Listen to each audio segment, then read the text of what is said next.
Master's wife arrives home early and the slave says, "Be quiet, don't say a word." Picture a world where love is the most dangerous rebellion of all. Alabama, 1854. Endless cotton fields under a burning sun, a grand white mansion on the hill, and beneath it all, hearts beating in secret. A young white man, son of the cruel overseer, risks everything for a gentle enslaved girl whose smile hides dreams of freedom. Their stolen touches promise hope. Until the day the mistress of the house comes home early. One whispered warning, "Be quiet, don't say a word," will unravel secrets no one saw coming. This is a story of forbidden love, hidden kindness, shocking truths, and the courage to choose the heart over chains. If you love gripping historical tales full of forbidden love, heartbreak, and shocking twists, please hit that subscribe button, like the video, and ring the bell so you never miss a new story.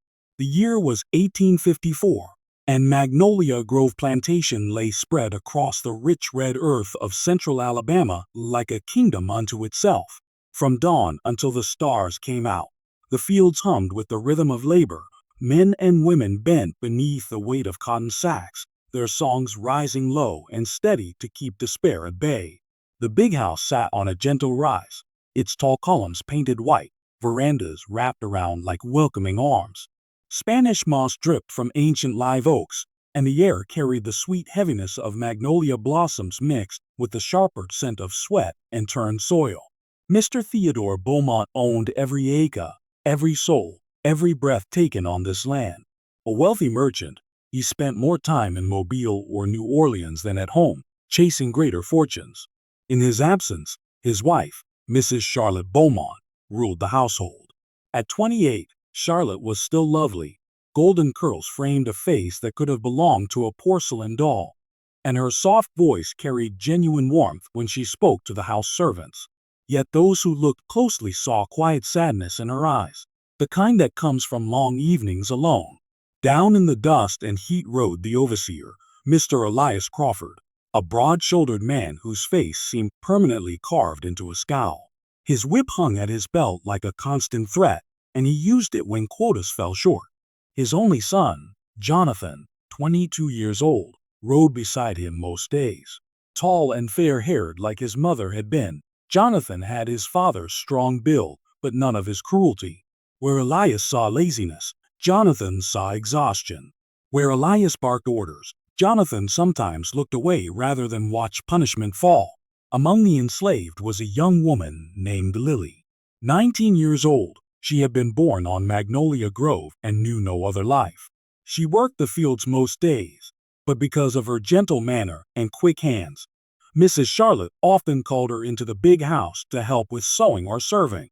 Lily moved quietly, head bowed in the presence of white folks, but her dark eyes held a bright, unbroken light. At night, in the cramped quarters, she listened to older folks speak in hushed tones of Canada, of freedom, of a world where a person belonged to herself. One sweltering afternoon, as Lily carried a heavy bucket of water toward the house, the handle slipped. Water sloshed across her skirt. Before she could steady it, a strong hand caught the bucket's rim.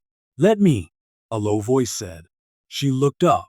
Jonathan Crawford stood there, sleeves rolled high, hat pushed back. Their eyes met for only a moment, long enough for something wordless to pass between them. "Thank you, sir," Lily murmured, stepping back. Jonathan nodded, face flushed from more than the sun. "Be careful. That bucket's too heavy for one person." From that small kindness, something dangerous began to grow. In the weeks that followed, chance meetings turned deliberate.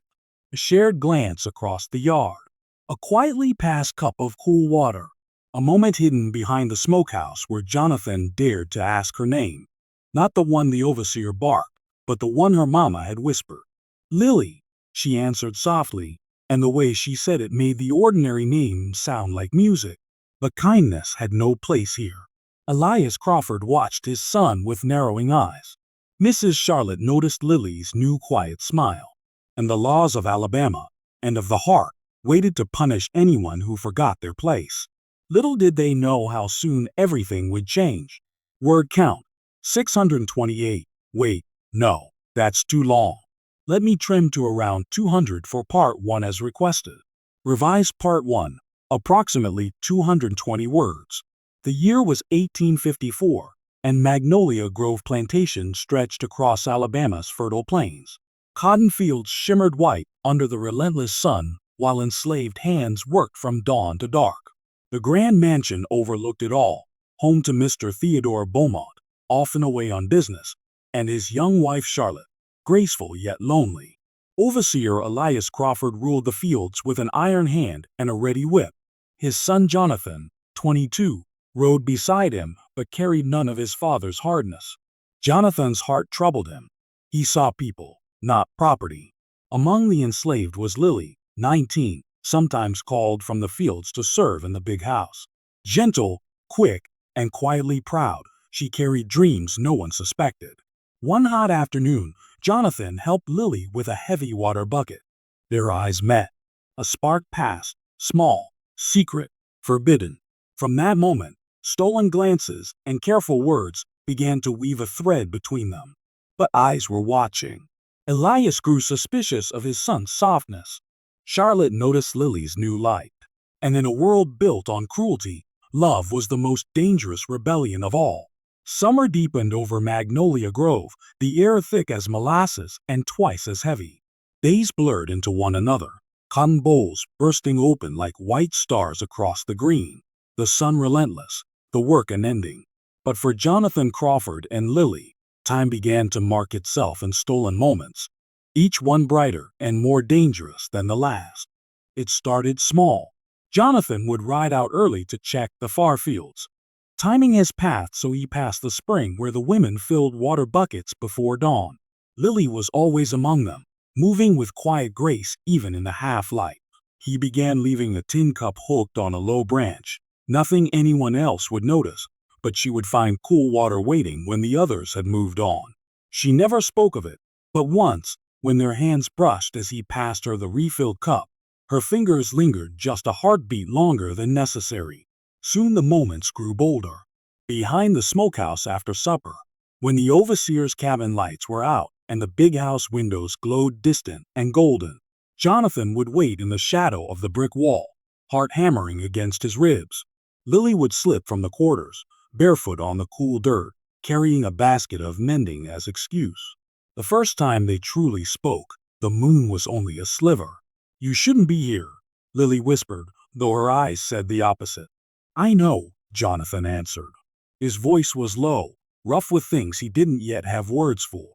"But I can't stay away." She studied him, really looked at him, for the first time without fear of being seen. "Why?" she asked simply. He struggled for the answer.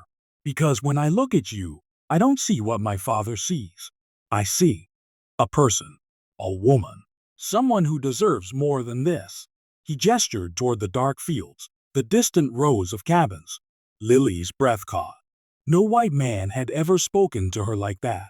She stepped closer, close enough to smell the faint sweat and horse on him, close enough to see the uncertainty in his eyes. "And what do you think I see when I look at you, Mr. Jonathan?" "Just Jonathan," he said quickly. "Please." She allowed herself a small smile. "What do I see, Jonathan? A white man who could get me whipped, or worse, for standing here talking to him." He flinched as if struck. "I'd never let that happen." "You couldn't stop it," she said gently, but the words cut all the same. Still, she came back the next night, and the next. They spoke of small things at first, her mother's songs from Africa that the old folks still hummed, his memories of his own mother who had died when he was 10, then deeper things, her quiet dream of learning to read the Bible for herself, his shame at watching his father's cruelty day after day and doing nothing. One evening in late July, thunder rumbled far off, and the air smelled of coming rain. They met in the old garden behind the big house, overgrown since Mrs. Charlotte had stopped tending roses. Jonathan reached out and tucked a loose strand of hair behind Lily's ear. She didn't pull away. "I brought something," he said, and pulled a small book from his pocket, worn, leather-bound. "A primer for children." Lily's eyes filled with tears. "You'd risk this for me?" "I'd risk more," he said, and meant it. He began teaching her letters in the dust with a stick, then on scraps of paper he smuggled. She learned quickly, tracing the shapes of words with a reverence that humbled him. "Freedom," she wrote one night, the letters shaky but clear. Jonathan watched her face in the lantern's faint glow and felt something shift inside him forever. But eyes were watching. Elias Crawford noticed his son's distracted air, the way he volunteered for errands that took him near the house servants' paths. One afternoon he followed Jonathan's tracks and found the tin cup hanging on the branch. He said nothing yet, but his gaze grew colder. Mrs. Charlotte Beaumont noticed too. She had always liked Lily. The girl was quick and gentle-handed, never sullen like some. But lately Lily seemed different. A new softness in her movements, a secret smile when she thought no one watched. Charlotte, lonely in her grand empty house, found herself watching Lily more closely. Once, catching the girl humming softly while polishing silver, Charlotte asked, "You seem happy these days, Lily. Something bringing you joy?" Lily's hands stilled on the cloth. "Just thankful for the Lord's mercy, ma'am," she answered, eyes down. Charlotte nodded slowly, but something stirred in her, curiosity, perhaps, or the ache of her own barren, childless marriage. The romance deepened through August. One rain-soaked night, sheltering under the wide eaves of the carriage house, Jonathan finally kissed her. It was tentative, almost reverent, his hand cupping her cheek, her fingers clutching his shirt as if anchoring herself against a storm. When they parted, both were trembling. "I love you," he whispered against her forehead. "God help me, I do." Lily pressed her face into his shoulder. "And I you," she breathed. "But love don't change chains, Jonathan." He held her tighter. "Maybe it can. Maybe together we can find a way." She wanted desperately to believe him. But danger circled closer. Elias began assigning Jonathan harder, farther tasks, keeping him away from the main yard. Charlotte started calling Lily into the house more often, asking small questions that felt like probes. And one evening, as Jonathan walked back from the quarters, he didn't notice the curtain twitch in the overseer's cabin window, his father watching, face dark with suspicion. The threads of their secret love were weaving tighter, brighter, and far more fragile than either of them knew. The storm was coming, and not just from the sky. September brought the first hint of cooler evenings to Magnolia Grove, but the heat between Jonathan and Lily burned hotter than ever. Their meetings had grown reckless. The old garden, the smokehouse, even the spring at dawn, no place felt safe enough anymore, yet they could not stop. Jonathan spoke now of real plans. A contact in Mobile who knew conductors on the underground path north, papers he might forge with a friend in town, money he could steal from his father's lockbox. Lily listened with wide eyes, wanting to believe, yet fear gnawed at her. "Talk is easy," she whispered one night. "Freedom is hard." Jonathan's answer was always the same. A fierce kiss, a promise pressed against her lips. "I'll get you free, Lily, even if it costs me everything." Mrs. Charlotte Beaumont had left that morning for a rare visit to her sister in Montgomery. 2 days away, she'd told the household. The big house felt strangely empty without her light footsteps and soft commands. Lily had been given lighter duties in her absence, polishing silver that didn't need polishing, mending linens already old. It was the perfect opening. Jonathan sent word through a trusted stable boy. "Meet me in the attic storeroom at dusk. No one goes there." Lily's heart pounded as she climbed the narrow back stairs after supper, a lantern in one hand, Jonathan's primer hidden beneath her apron. The attic smelled of dust and old cedar, trunks and broken furniture piled high. Moonlight filtered through a single gable window, silvering the floorboards. Jonathan was already waiting, pacing. The moment she appeared, he pulled her into his arms. No words at first, just the desperate closeness they'd both craved all day. His mouth found hers, hungry and gentle at once. Her lantern clattered softly to the floor as she clung to him. "I've got it," he whispered against her neck when they finally broke apart. "A man in Mobile. He'll take you north for $50. I can get it by next week." Lily's eyes searched his face. "And you? You coming with me?" He hesitated, then shook his head. "Not yet. Too risky. They'd hunt me harder than you. But once you're safe in Canada, I'll follow. I swear it. Tears welled in her eyes. Don't make promises you can't keep, Jonathan. He cupped her face. This one, I will. They sank to the floor atop an old quilt, the primer open between them. He traced new words for her: liberty, future, home, while she read them aloud in a voice barely above a whisper. Then the book was forgotten. His hands slid beneath her apron, her fingers tangled in his hair. Clothes loosened, breath quickened. For one stolen hour, the world outside ceased to exist, until the sound of carriage wheels on gravel shattered everything. They froze. Hooves, voices below, the stable boy calling to someone. Far too early. Charlotte was not due back until tomorrow evening. Jonathan scrambled to the window. In the lantern glow from the yard, he saw it. The Beaumont carriage, dust-covered, horses lathered from hard travel. Charlotte stepped down, travel cloak clutched tight, face pale even from this distance. She's back, he breathed. Something's wrong. Lily's face drained of color. We have to get out. But footsteps already echoed on the main stairs, quick, determined.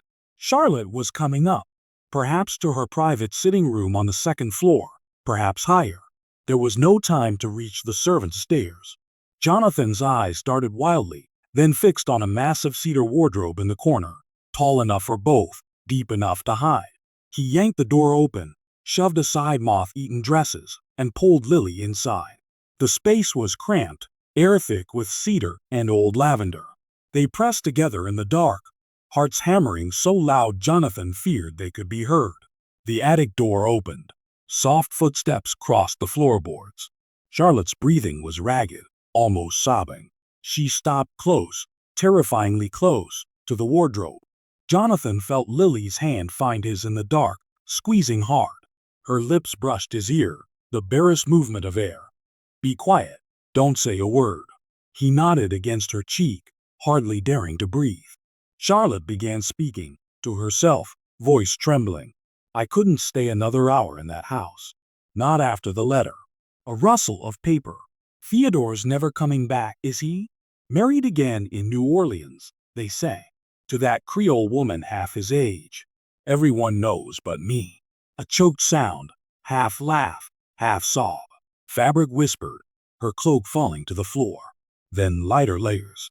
She was changing clothes right there in the attic, seeking privacy even from her own maids. Jonathan closed his eyes in horror. They were trapped, inches from discovery. Charlotte moved again, closer. The wardrobe door creaked faintly as her hand brushed it. Jonathan felt Lily tense like a bowstring. Then Charlotte stopped. A long silence. When she spoke again, her voice was steady, almost conversational, as if she knew. I wondered where you hid that little book, Lily. Lily's grip on Jonathan's hand turned crushing. Charlotte continued, softer now. I saw the primer missing from my husband's old study weeks ago. Then I saw the light in your eyes change. And my overseer's son suddenly volunteering for house errands. Oppose? Open the door, child. Both of you. I'm not going to call anyone. Jonathan's blood ran cold. Lily trembled against him. Slowly, Jonathan pushed the wardrobe door open. Moonlight revealed Charlotte standing 3 feet away. Half-dressed in a simple chemise, travel-stained petticoats pulled at her feet. Her face was composed, but her eyes were red from crying. In her hand she held a crumpled letter. Neither Jonathan nor Lily could speak. Charlotte looked at them, really looked, for a long moment. Then she sighed, a sound heavy with years of loneliness. I'm not the monster you think I am, she said quietly. Close the door if you want, but I already know what I saw, and I know what it means. Jonathan found his voice. Morris. Beaumont, ma'am, please. I can explain. You don't need to. She folded the letter, tucking it into her pocket. My husband has abandoned me for another woman. I have no children, no real power here except what cruel men allow. And I have watched good people suffer on this land long enough. Lily's voice was barely a thread. What you gonna do, ma'am? Charlotte met her eyes. What I should have done years ago. She reached into her reticule and drew out a small pouch, heavy, clinking softly. $50. more than enough for one passage north. There's a man in Mobile, Quaker family. He'll know what to do with this. She held it out. Jonathan stared, stunned. Why? Because love shouldn't be a crime, Charlotte said simply. And because if I can't have it, at least someone should. But even as hope flared, hoofbeats thundered outside, multiple horses. Angry voices. Elias Crawford's bellow carried up from the yard. Where's my son? Lantern saw light in the attic. Charlotte's face hardened. He must have followed me home. Quick, out the back window. There's a live oak close enough to climb down. The attic door rattled, someone trying the handle from below. The climax had arrived, and escape, or ruin, hung on the next heartbeat. The attic door rattled again, harder this time. Elias Crawford's voice boomed from the hallway below. Charlotte, open this door. I know someone's up there. Charlotte's eyes flashed with a fire Jonathan and Lily had never seen. She straightened, pulling her dressing gown from a nearby trunk and wrapping it swiftly around herself. Stay low, she whispered to them. Behind the trunks. Don't move until I say. Jonathan pulled Lily down into the shadows, his arm tight around her shoulders. They crouched behind a stack of old crates, hearts pounding in unison. The pouch of money, Charlotte's gift, still rested heavy in Lily's hand. Charlotte crossed to the door just as the handle twisted violently. She unlocked it herself and pulled it open a crack. M.R. Crawford, she said coolly. What is the meaning of this disturbance? Elias's broad frame filled the doorway, lantern raised high, face red with suspicion and the long ride. Behind him stood two field hands he dragged along, armed with clubs. Begging your pardon, ma'am, but I followed you home. Saw lantern light up here when the house should be dark. And my boy Jonathan, he ain't in his bed. Been acting strange for weeks. Charlotte did not flinch. I returned early because I felt unwell. I came up here for privacy to change out of travel clothes. As for your son, I neither know nor care where he spends his nights. Now lower that lantern. You're blinding me. Elias hesitated. No one, not even the master when he was home, spoke to him with such quiet steel. He peered past her into the dim attic, eyes narrowing at the shadows. Mind if I look around, ma'am? Just to be sure. You will do no such thing, Charlotte answered, voice like a whip crack. This is my house in my husband's absence, and you will respect my privacy. If you have concerns about Jonathan, take them up with him in the morning. Disturb me again tonight, and I'll write to Mr. Beaumont about replacing an overseer who forgets his place. The threat hung in the air. Elias's jaw worked, anger warring with caution. Beaumont was far away, but Charlotte's word carried weight, and Elias knew the master valued his wife's comfort above most things. Grudgingly, he lowered the lantern. Yes, ma'am. My apologies. He turned away, muttering orders to the hands to search the grounds instead. The door closed. Charlotte leaned against it a moment, exhaling shackily. Then she hurried back to the crouched pair. He's gone for now. But he won't stop looking. You must leave tonight. Jonathan stood slowly. MRS. Beaumont. Charlotte. Why are you doing this? She gave a sad, small smile. Because I know what it is to love someone who cannot love you back freely. Theodore never truly did. And because this place, this life, has taken enough from all of us. She pressed a folded paper into Jonathan's hand, a hastily scrawled note with a name and address in Mobile. Go to this man. He's helped others. Tell him I send you. Lily rose too, tears shining. Ma'am, thank you, don't cover it. Charlotte touched Lily's cheek gently, almost maternally. Go north. Be free. Live the life I never could. They moved quickly then. Charlotte led them to the gable window. The old live oak's branches reached close, thick enough to bear weight. Jonathan went first, testing holds, then helped Lily across the gap. Her bare feet found purchase, the pouch and primer tucked safely in her apron. Charlotte watched from the window, face pale but resolute. Jonathan paused on the branch. What about you? When father realizes. I'll manage Elias, she said firmly. I've managed worse loneliness. Oh! They dropped to the ground softly, melting into the deeper shadows of the garden. Behind them, lantern lights bobbed across the yard, Elias and his men searching barns and outbuildings. Jonathan took Lily's hand and led her toward the river road, where he'd hidden a horse earlier that day. But fate twisted again. As they reached the tree line, a shout rose behind them. One of the searchers had spotted movement. Hooves thundered, Elias himself, mounted and furious, cutting across the field toward them. "Run!" Jonathan urged. They sprinted through the underbrush, branches whipping their faces. The horse Jonathan had tied was still there. He boosted Lily up first, then swung behind her. They urged the animal into a gallop down the dark road, river mist rising cool around them. Elias followed, shouting threats that echoed through the night. Gunshot cracked, warning or aim, they couldn't tell. But the horse was swift, and the road curved into thicker woods. Slowly, the sounds of pursuit faded. They rode until dawn threatened, then hid in a thicket off the path. Exhausted, they clung to each other. "We're not safe yet," Jonathan whispered. "Father won't let this go. He'll send word to patrols, say you stole something, anything to hunt you." Lily rested her head against his chest. "Then we keep going. Together." He kissed her forehead. Together. Back at Magnolia Grove, morning brought confrontation. Elias stormed into the big house demanding answers. Charlotte met him in the parlor, composed in fresh morning black, as if already grieving her husband's betrayal. "Your son has run off," Elias growled. "And that girl Lily with him. I knew he was soft on her. I'll ride to town, get dogs."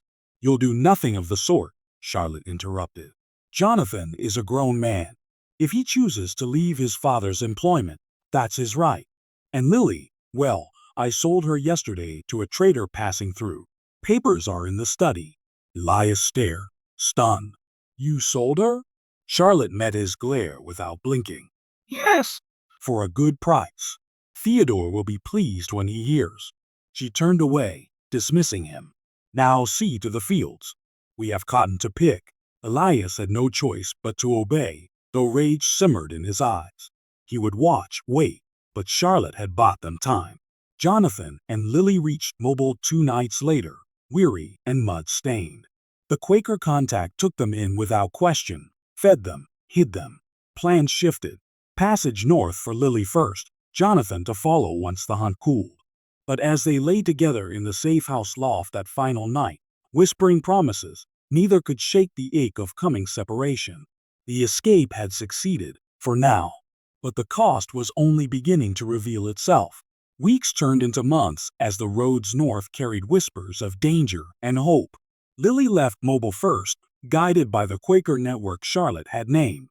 She traveled by night, hidden in wagon beds under quilts and sacks of grain, her heart aching with every mile that separated her from Jonathan. The primer and the pouch of money stayed close, Charlotte's gifts, now symbols of a mercy she could scarcely believe. Jonathan remained behind, as planned. He took work on the docks, rough and honest labor that kept him fed and unnoticed. Every day he scanned newspapers for notices of runaway rewards, fearing his father's reach. Elias had indeed posted handbills, describing Lily as a thief who'd stolen silver and fled with a disgraced white youth. But Charlotte's forged sale papers held. No patrol ever connected the dots fully. Jonathan wrote letters he could not send, pouring his love onto pages he burned each night for safety. Lily's journey was long and perilous. She crossed rivers on ferries with forged passes, slept in barns with other fugitives whose stories strengthened her resolve. In Ohio, kind strangers fed her cornbread and told her Canada was close. When she finally stepped across the border into Windsor, the air felt different, crisper, freer. A church congregation welcomed her, gave her a room, taught her to read fluently from real books. She took work sewing, earning wages for the first time in her life. At night she wrote letters of her own, to an address Jonathan had memorized, telling him of snow that fell soft and silent, of church bells that rang for everyone, of a world where no whip shadowed the sun. But freedom tasted bittersweet without him. Back in Alabama, change stirred at Magnolia Grove. Word came from New Orleans. Theodore Beaumont had died suddenly, of fever, they said. His new young wife claimed everything under Louisiana law, leaving Charlotte with nothing but the clothes on her back and whatever she could quietly sell. Elias Crawford gloated at first, expecting to buy the land cheap through a distant cousin, but Charlotte had prepared. In the months since the escape, she'd corresponded secretly with abolitionist friends in the North, women she'd met through church circles. With the last of her jewelry money, she purchased passage north herself. One crisp October morning, she left Magnolia Grove forever. She rode out in a hired carriage, dressed plainly, no servants trailing. Elias watched from his porch, confused and furious, but she owed him no explanation. The plantation fell into debt and disrepair without her careful management. Within a year, the fields lay fallow, the big house shuttered. Charlotte settled in Philadelphia, among Quakers who asked no questions. She opened a small school for freedmen's children, teaching reading and ciphering, the very skills she'd once denied others. In quiet moments, she thought of Lily and Jonathan, hoping her small act of defiance had rippled outward. Jonathan received Lily's first letter in spring, delivered through the same network. Tears blurred the words as he read of her safety, her new name, Lily Freeman, and her plea, "Come when you can. I wait." He sold what little he owned, bought a ticket on a northward steamer under an assumed name. Patrols were fewer now, the country's mood shifting with talk of war on the horizon. He crossed into Canada without incident, heart near bursting. The reunion came on a bright June day in Windsor. Lily stood on the church steps after service, bonnet framing her face, eyes scanning the road as they always did. When she saw him, taller, weathered, but unmistakably Jonathan, she ran. He caught her, lifting her off the ground, both laughing and crying in the same breath. "You came," she whispered against his neck.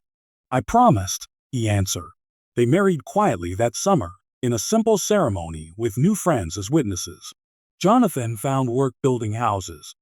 Lily continued sewing and began teaching other newcomers to read. They rented a small cottage near the river, planted a garden that bloomed wild with roses, Charlotte's favorite, though they didn't know it.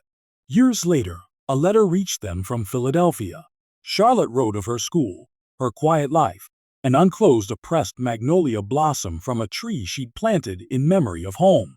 "I am content," she wrote, "knowing love won where I could not. Be happy for all of us." Jonathan and Lily read it together by lamplight, hands in wine. Outside, their children, two now, with a third on the way, played in the yard, laughter rising free and unafraid. The chains were broken. The secrets had become strength, and in a world still divided, they had carved out a corner of peace, built on one woman's unexpected courage and two hearts that refused to be parted. Love, in the end, had proven stronger than any law. Years slipped by like pages in a well-worn book, carrying the echoes of Magnolia Grove into a changing world. By 1861, cannon fire thundered across the nation, North against South, brother against brother, in a war that would finally shatter the chains Lily had once worn. News reached Canada slowly, tales of battles at Bull Run, Antietam, Gettysburg. Jonathan and Lily followed it all from their cottage window, newspapers spread on the table while their children listened wide-eyed. Jonathan often sat on the porch in evenings, pipe in hand, gazing south as if he could see across the miles. He wondered about his father. Elias Crawford had clung to the old ways until the end. When Union troops marched through Alabama in '65, they burned what remained of Magnolia Grove's outbuildings and freed the last of its people. Elias, broken and bitter, died alone in the overseer's cabin that same year. Whiskey and regret his only companions. No one mourned him, save perhaps the ghosts of those he'd wronged. Charlotte Beaumont's story found its own quiet ending. In Philadelphia, her school grew, first a room of eager children, then a proper building funded by Northern sympathizers.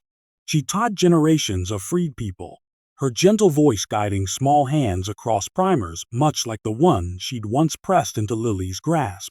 She never married again, content in her independence, her days filled with purpose she'd longed for back in Alabama.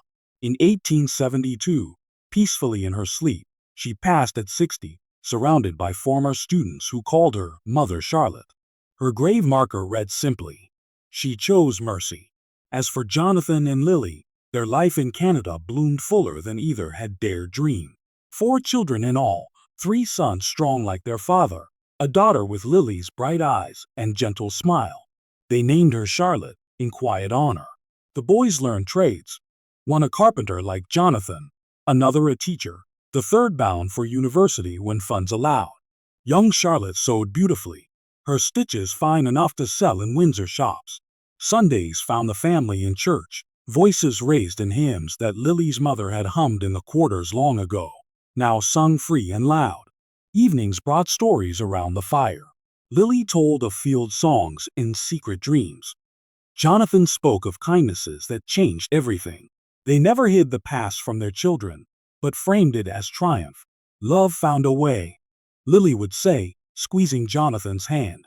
One autumn day in 1880, an unexpected letter arrived, forwarded through old Quaker channels. It was from a former Magnolia Grove hand, now settled in Ohio. He wrote of reunion gatherings, of elders sharing memories. "Miss Charlotte's name is spoken with blessing," he said, "and folks still wonder about that girl Lily who vanished one night, taking hope with her." Lily read it aloud, tears tracing her cheeks. Jonathan pulled her close. "They know now," he murmured. "The truth always finds light." In their later years, gray touched their hair, but not their spirits.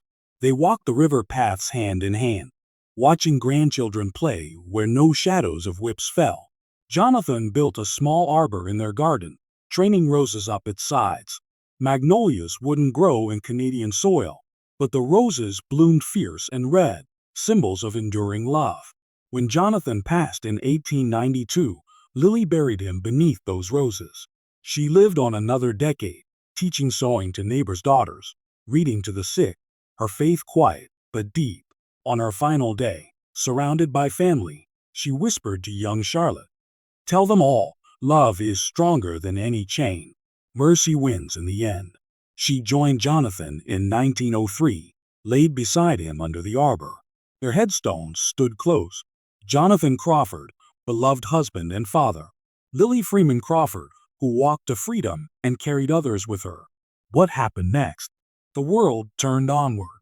Their children and grandchildren scattered across Canada and the North, building lives of dignity. Doctors, teachers, builders, dreamers. Descendants still gather sometimes, sharing the story passed down. Of a forbidden love that defied a cruel time.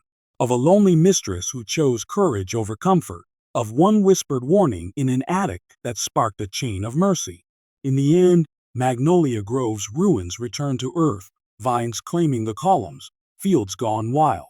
But the true legacy lived in free hearts, in lessons of compassion amid cruelty, in proof that even in darkness, light can break through. One quiet act, one brave choice, one enduring love at a time. And so the story closes, not with chains, but with freedom's song, faint at first, then rising clear and everlasting.